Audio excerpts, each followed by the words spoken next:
Hare Krishna. Don't point fingers, move fingers on prayer beads. Whenever we face some problem and when we feel that someone else is the cause of that problem and others tell us you did this wrong, you did that wrong, we always want to say no, not me, not me, that person is at fault, that person has caused the problem. Now from the factual point of view, it may indeed be true that the responsibility for some reversals has to be placed on a particular person, and if somebody is responsible for it, it's not wrong to point it out. But at the same time, we need to not become resentful or revengeful towards anyone, because these feelings of negativity and animosity, they can poison us mentally.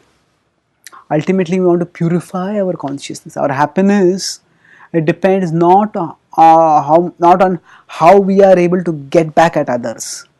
Our happiness depends on how we are able to rise above the conflicts of this world and how we are able to absorb ourselves in Krishna.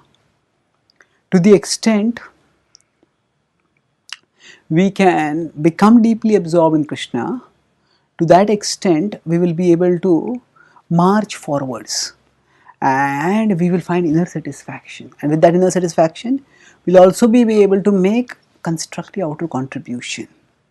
And one of the best ways to avoid the mentality of pointing fingers, in terms of activity, sometimes we may have to point out, okay, this was what this person did and this is how it led to problems.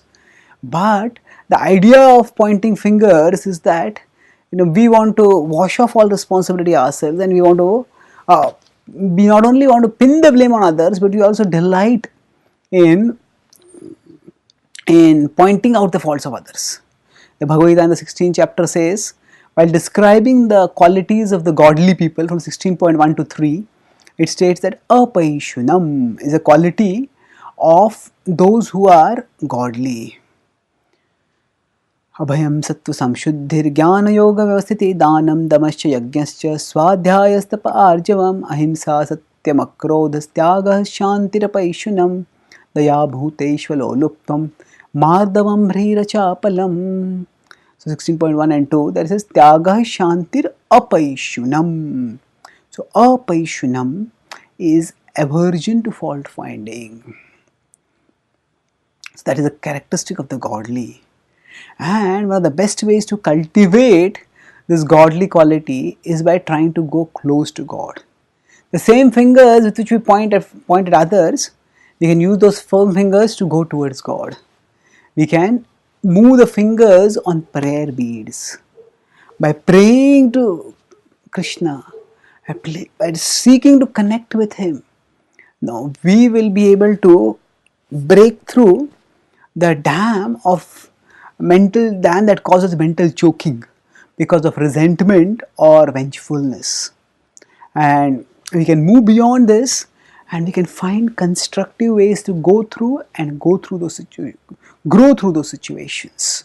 So irrespective of who is blamed, irrespective of who is to blame, irrespective of these circumstantial technicalities, we can focus on the point that ultimately every situation is arranged by Krishna for our spiritual evolution.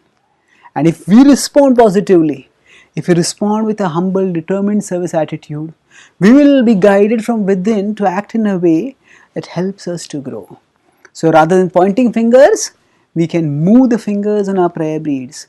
Rather than letting the conflict be a battle between me and you, we can see it as a catapult for raising our consciousness towards Krishna. And with that raised consciousness, we will be guided with intelligence so that we will be able to resolve the conflict, so tackle the problem, address the underlying issue in the most effective way. Thank you. Hare Krishna.